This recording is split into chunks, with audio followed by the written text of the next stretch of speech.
चलिए क्वेश्चन चल रहा था ये आपके यहाँ पे, और इसको डिस्कस करते वक्त हम जो है यहाँ तक आ चुके थे स्टेप नंबर 2। स्टेप नंबर 2 में हमने क्या किया था, 16 से डिवाइड किया था 140 को 8 टाइम एंड रिमाइंडर बचा था हमारे पास में 12। तो अगले स्टेप थर्ड में हमने फिर क्या किया, 12 रिमाइंडर से डिवाइड किया 16 डिविजर को, चलेगा 1 टाइम और मेरे पास बचेगा ये 4। So write down this step 3। In step 3, 16 as a dividend equals to divisor into quotient plus remainder. Clear? Now step number 4. Step number 4 में हम 4 से डिवाइड करेंगे 12 को, चलेगा 3 टाइम और रिमाइंडर बचेगा 0। So in step number 4 we can write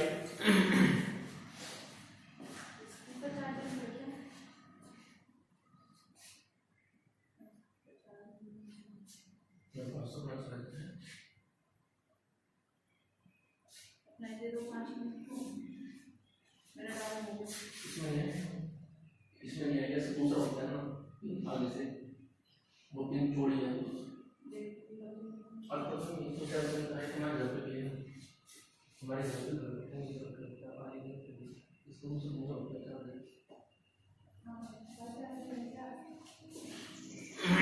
चलिए step number 4, 12 equals to 4 into 3 plus 0. This implies HCF is 4. So question has been finished. और इस तरह से हमने इस क्वेश्चन को पूरा किया। यदि कोई प्रॉब्लम है, कोई क्वेरी है तो उसको आप फ्रीक्वेंटली पूछ सकते हैं, व्हाट्सएप कर सकते हैं, कॉल कर सकते हैं मेरे नंबर पे। लेकिन अपनी प्रॉब्लम को पूछिए, उसे छुपाना नहीं है, उसको बताना है, उसका सोल्यूशन आपको मिलेगा। ठीक है, चलिए आगे और क्वेश्चन लेते हैं इस तरह के।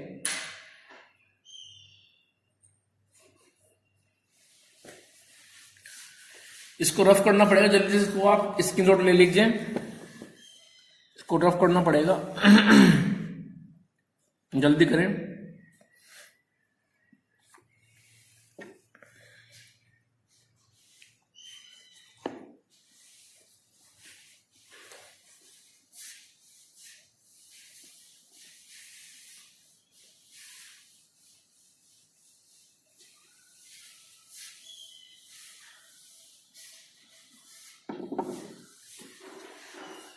आइए जरा क्वेश्चन देखते हैं। HCF of 26 and 91। हमें HCF निकालना है 26 और 91 का, तो वही स्टेप फिक्स रहेंगे कि 26 वो लेस है 91 से, तो उसको हम डिवाइड करेंगे फिर। ठीक है, और 26 को आप ऑपरेट कीजिए। कितनी बार करेंगे ऑपरेट, जरा सोचिए। देखो 26 को यदि आप ऑपरेट करोगे 4 टाइम तो ज्यादा हो जाएगा, इसको कीजिए 3 टाइम। क्लियर? और 26 थीटा कितने होते हैं, 26 थीटा 78।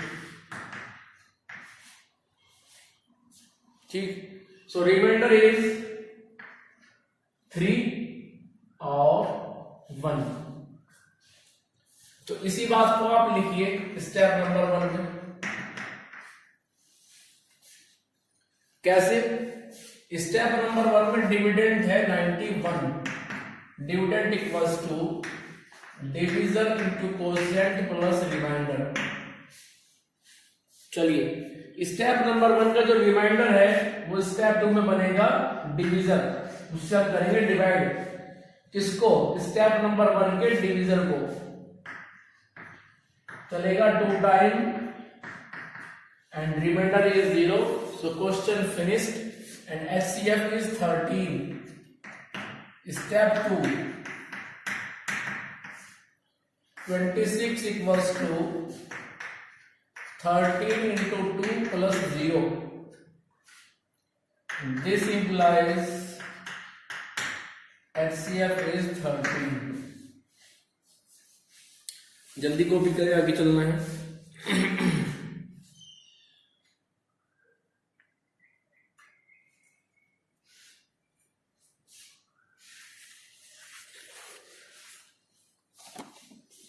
चलिए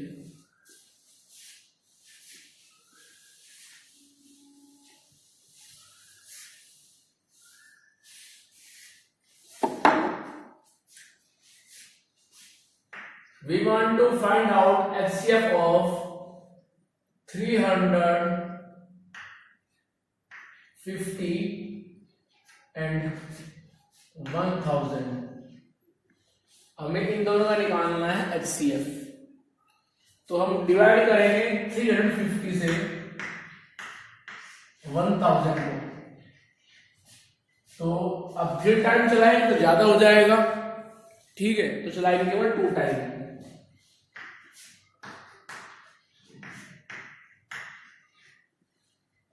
सो इसको नोट डाउन कीजिए। स्टेप नंबर 1 में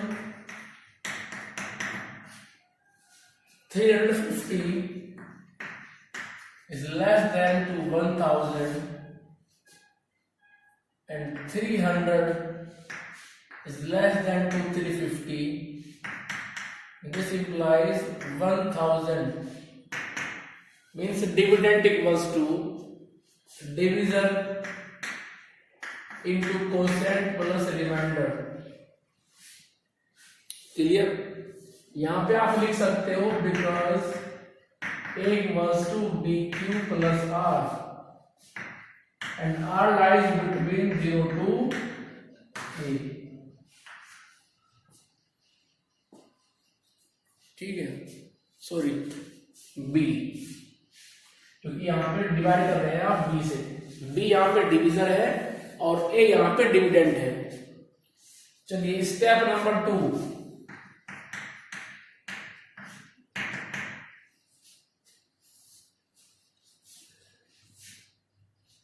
स्टेप नंबर 2 में आप लिखेंगे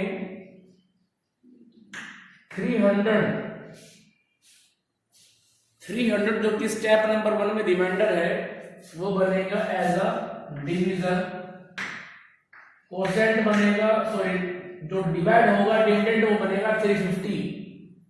अब 300 से डिवाइड करेंगे आप 350 को, चलेगा 1 टाइम, रिमाइंडर बचेगा 50। स्टेप नंबर 2 पूरा हो चुका है। अब लिखेंगे 50 less than 300। This implies 350 equals to 300 into 1 plus 50। Now step number 3। Step number 3 में हम लिखेंगे कि स्टेप नंबर 2 का जो हमारे पास रिमाइंडर है वो बनेगा अगले स्टेप के लिए डिविजर, डिविडेंड बनेगा 300, चलेगा 6 time and remainder is 0। So step number 3 हम लिख सकते हैं कि 300 equals to 50 into 6 plus 0। This implies HCF is 50। Question फिर सोचो जल्दी से, आप स्क्रीनशॉट लीजिए, आगे चलना है।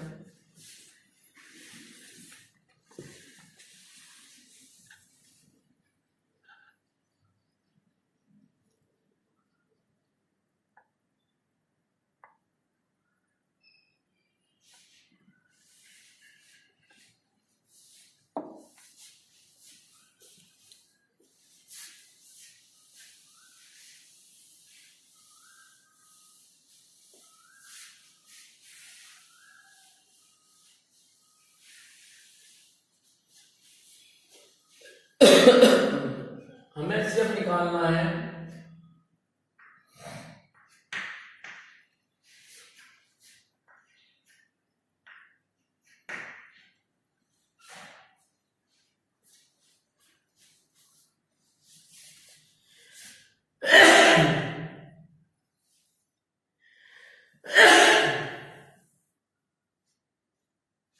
चलिए कैसे निकालेंगे HCF, प्रोसीजर वही है,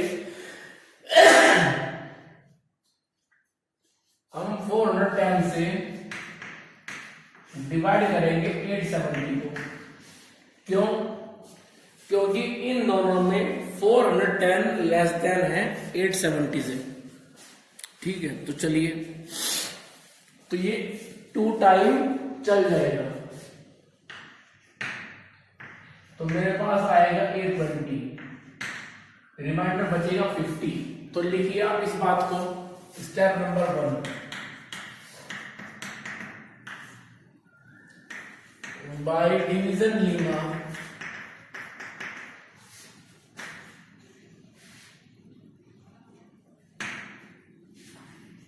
equals to BQ plus R, where R lies between 0 to B। ठीक है, ये डिवीजन लीमा है, आप जानते हैं, तो इसको फिर हम लिख सकते हैं कि 870 इक्वल्स टू 410 इंटू 2 प्लस 50। इस तरह से इसको हम लिख सकते हैं, कोई प्रॉब्लम नहीं है। तो चलिए step number 2,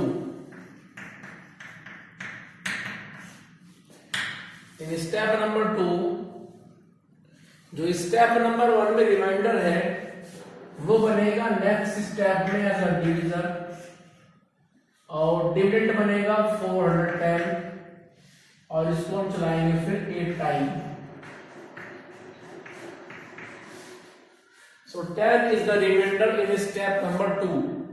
So we have to write 410 equals to 50 into 8 plus 10. Clear? क्योंकि dividend equals to division into quotient plus remainder. चलिए स्टेप नंबर 3, वहां पे हम लिखेंगे 10 से डिवाइड करो आप 50 को। क्यों? क्योंकि जो प्रीवियस स्टेप में रिमाइंडर होता है वो नेक्स्ट स्टेप में बनता है डिवीजर, और जो प्रीवियस स्टेप में डिवीजर होता है वो बनता है dividend. So remainder will convert into a divisor and divisor convert into a dividend. चलिए, तो 10 कट कर देगा 50 को 5 times. So we can write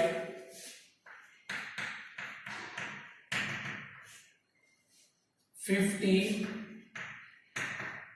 equals to 10 into 5 plus 0. This implies HCF is 10. ठीक है, this implies HCF is 10। चलिए जल्दी से लीजिए स्क्रीनशॉट, फिर आगे चलना है और क्वेश्चंस भी डिस्कस करने हैं।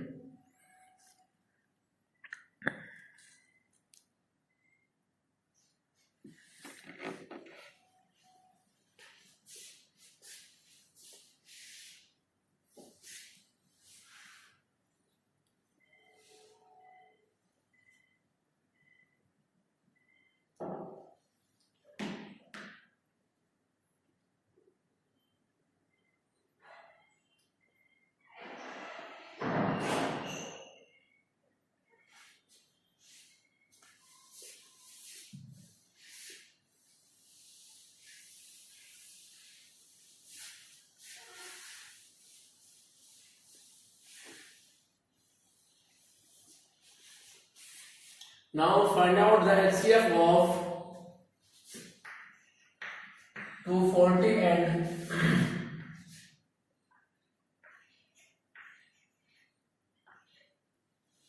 8000।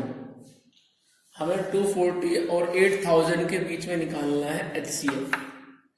तो आइए जरा स्टेप नंबर 1 आप लिखेंगे बाय डिवीजन लीमा एक वस्तु BQ plus R where R lies between 0 to B, और अब आप डिवाइड करेंगे फिर 240 से 800 को। 240 से डिवाइड करेंगे हम 8000 को, तब तक करते रहेंगे जब तक रिमाइंडर 240 से कम नहीं हो जाएगा। ये जो आप डिवाइड करेंगे यहाँ पे तब तक करते रहना है जब तक आपका रिमाइंडर 240 से कम न हो जाए। चलिए तो इसको चलाएंगे हम 3 टाइम, तो बचेगा 80, फिर बन जाएगा 800। ठीक है, अब 800 को फिर से डिवाइड करेंगे 240 चलेगा 3 टाइम, और रिमाइंडर बचेगा फिर से 80। अब देखो रिमाइंडर 80 वो लेस देन है 240 से। ठीक है, तो उसको लिखिए आप स्टेप नंबर 1 में कि dividend equals to divisor into quotient plus remainder. चलिए स्टेप नंबर 2, स्टेप नंबर 2 में जो स्टेप नंबर 1 का रिमाइंडर है वो बन जाएगा स्टेप नंबर 2 में डिवीजर, और जो अब तक डिवीजर था वो बन जाएगा डिविडेंड। तो ये कट जाएगा 3 time and remainder is 0, so process will be stop. इससे आगे आप नहीं चलेंगे क्योंकि रिमाइंडर 0 आ चुका है। अब उसी बात को लिख दीजिए कि 240 was to 83 जा। This implies HCF is 80। Clear? चलिए आगे जल्दी से ले लीजिए स्क्रीनशॉट, फिर आगे चलना है।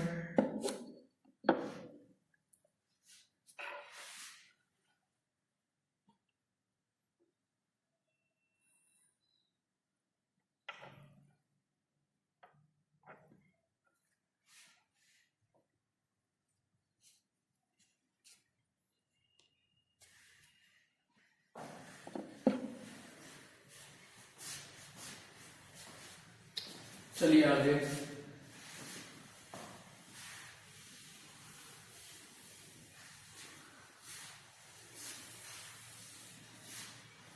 इसको तो रखेंगे हम एज इट इज।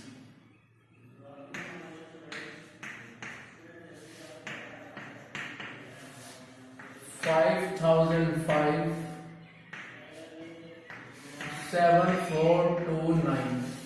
चलिए इन दोनों के बीच में निकालना है हमें HCF। चलिए स्टेप नंबर 1, जैसा कि हम देख रहे हैं 5005 लेस देन 7429, तो हम इसको डिवाइड कर देंगे। 1 टाइम चलेगा, 1 टाइम चलने के बाद मेरे पास बचेगा 4242, और ये 5005 से काफी कम है। तो स्टेप नंबर 1 पूरा हो चुका है। इस बात को लिख दीजिए फटाफट कि dividend equals to divisor into quotient plus remainder. Step number 2,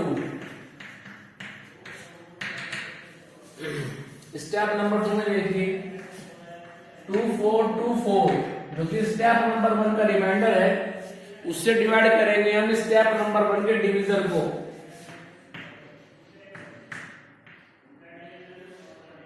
तो ये चल जाएगा यहां पे 2 time,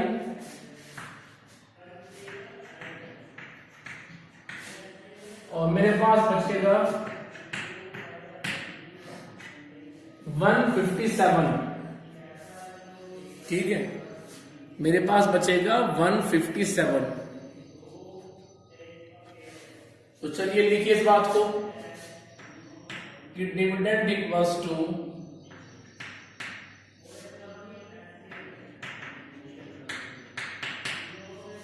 divisor into quotient plus remainder, and remainder is 151।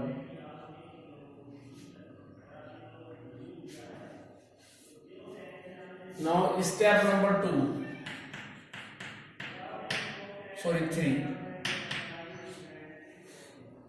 Step number 3 देखिए ध्यान से। स्टेप नंबर 3 में हम 157 को 157 से डिवाइड करेंगे 2424 को। अब जब आप 157 से डिवाइड करेंगे 2424 को, तो जब तक करना है जब तक रिमाइंडर आपका 157 से कम ना हो जाए। तो चलिए हम इसको करेंगे 1 टाइम।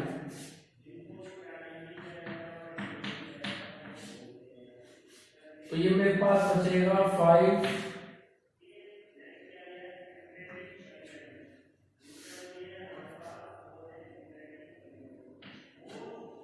अब 157 से इसको कितनी बार ऑपरेट करेंगे मिल जाए 854। ये बात सोचिए आप, 157 को कितनी बार करेंगे ऑपरेट,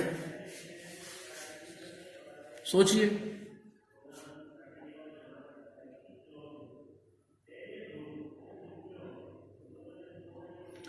ये चलेगा 5 टाइम।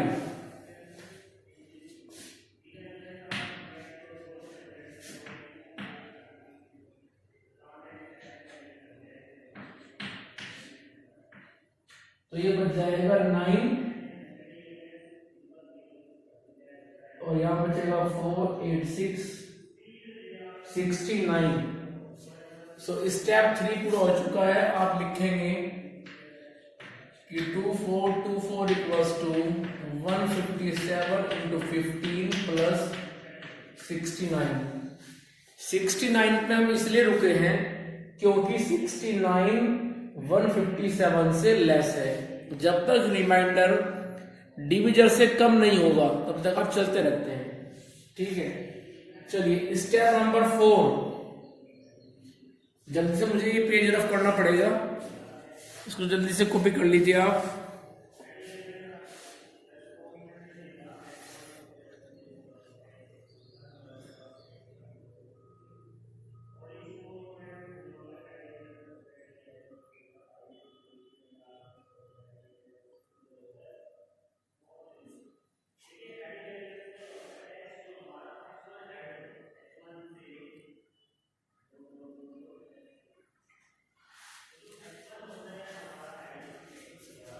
आइए जरा,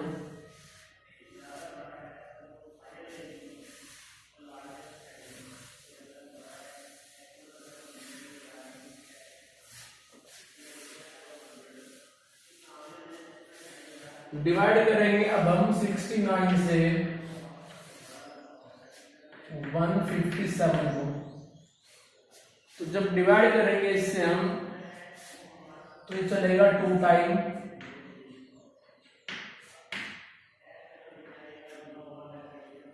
तो ये मेरे पास आ जाएगा 431। तो हम इसको लिख सकते हैं स्टेप नंबर 4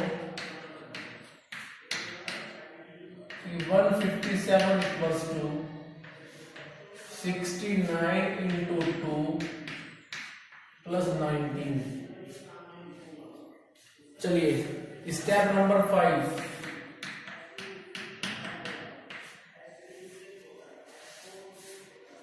स्टेप नंबर 5 में हम लिखेंगे कि 19 बनेगा डिवीजन, 69 बनेगा डिविडेंड। अब 19 को आप ऑपरेट कीजिए, तो 19 चलेगा 3 टाइम। तो ये मेरे पास आएगा 12। तो हम लिखेंगे कि 69 इक्वल्स टू 19 3 जा प्लस 12। Now step number 6।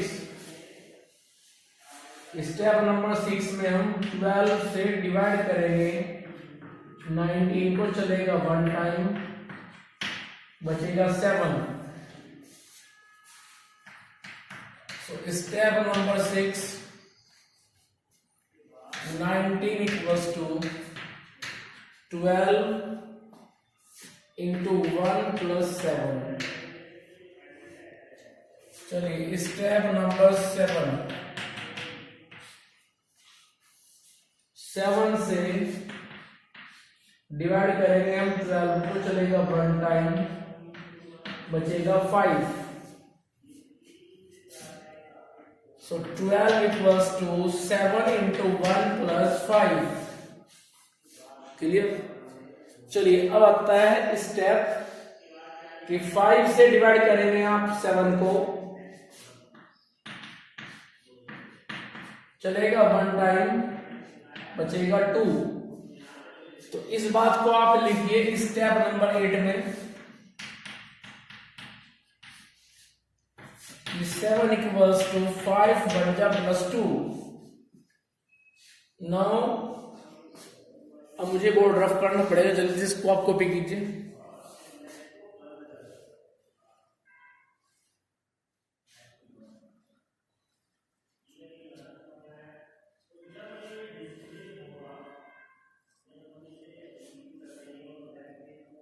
चलिए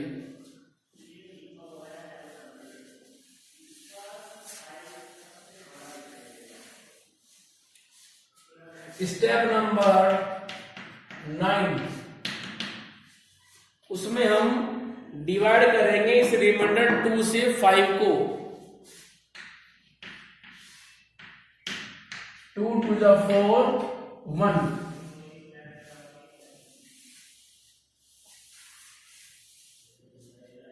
तो हम लिखेंगे 5 equals to 2 into 2 plus 1। Step 10 and which is last step. 1 से डिवाइड करेंगे हम 2 को 2 टाइम, रिमाइंडर बचेगा 0। तो हम लिखेंगे कि 2 equals to 1 into 2 plus 0। This implies HCF is 1। ठीक है। तो इस तरह से क्वेश्चंस मैंने आपको कराए, आपको समझ में आए होंगे। हो सकता है कि कोई 1-2 क्वेश्चंस क्लियर ना हुआ हो, तो उसको आप मैसेज करें व्हाट्सएप पे, उसको आप कॉल करके पूछें। It's your duty to ask any problem, any question frequently on WhatsApp number as well as call. लेकिन इन सब क्वेश्चंस को आप अपनी फेयर नोटबुक के अंदर कॉपी करेंगे समझ करके। ऐसा नहीं कि क्वेश्चन को रटना है, उसको समझना है अच्छे से और करना है। ध्यान रहे ये बात आपको। क्लियर। तो इस तरह से हमने आज अपना जो कंसेप्ट था यूक्लिड डिवीजन लीमा, इसको पूरा कर दिया है। और नेक्स्ट वीडियो में हम पढ़ेंगे अपना next concept. Euclid division Lima से क्वेश्चन आता है कई बार 1 मार्क्स में और 2 मार्क्स में। इजी कंसेप्ट है, कोई प्रॉब्लम नहीं है इसमें। आप सिर्फ उसको स्टेप बाय स्टेप डिवाइड करते रहें, और डिवाइड करने के बाद आपको जो मिलता रहता है रिमाइंडर, वो बनता रहेगा अगले स्टेप में डिविजर, और जो डिविजर था कभी वो बन जाएगा डिविडेंड। इस तरह से डिवाइड करने का प्रोसेस चलता रहेगा, तब तक चलता रहेगा जब तक रिमाइंडर 0 नहीं आ जाएगा। और जब रिमाइंडर 0 आ जाएगा तो आप उस वक्त का जो डिविजर होगा, उस स्टेप में जो डिविजर होगा, उसको आप एज अ HCF अनाउंस कर दोगे। ठीक है। तो ये प्रोसीजर है, बिल्कुल सिंपल प्रोसीजर है, कोई प्रॉब्लम नहीं है। आप क्वेश्चंस कीजिए, समझ के कीजिए, कोई प्रॉब्लम है तो मुझे बताइए। ठीक है। और ऐसे क्वेश्चन आपको RD में और मिल जाएंगे। आपके पास में जो हेल्प बुक है, जो साइड बुक है, RD या फिर RS अग्रवाल, जो भी व्हाटएवर, तो उसमें आप जाएं और जाके क्वेश्चन को सर्च करें यूक्लिड डिवीजन लीमा से, और उनको आप करें। यदि कोई प्रॉब्लम आती है, तो किसी क्वेश्चन में नहीं हो रहा है, कोई HCF नहीं निकल पा रहा है, या फिर कोई प्रॉब्लम आ रही है, तो उसको आप पूछिए और अपनी नोटबुक को बनाते रहें। क्योंकि जब आप रिवीजन करेंगे before the board examination, you should have a fair notebook in which you can see your problems frequently if you have any problem and you are facing any problem regarding to the revision before the board examination. So you should maintain your fair notebook properly, in proper way, systematic way. Clear. चलिए बाकी हम discuss करेंगे फिर next video में।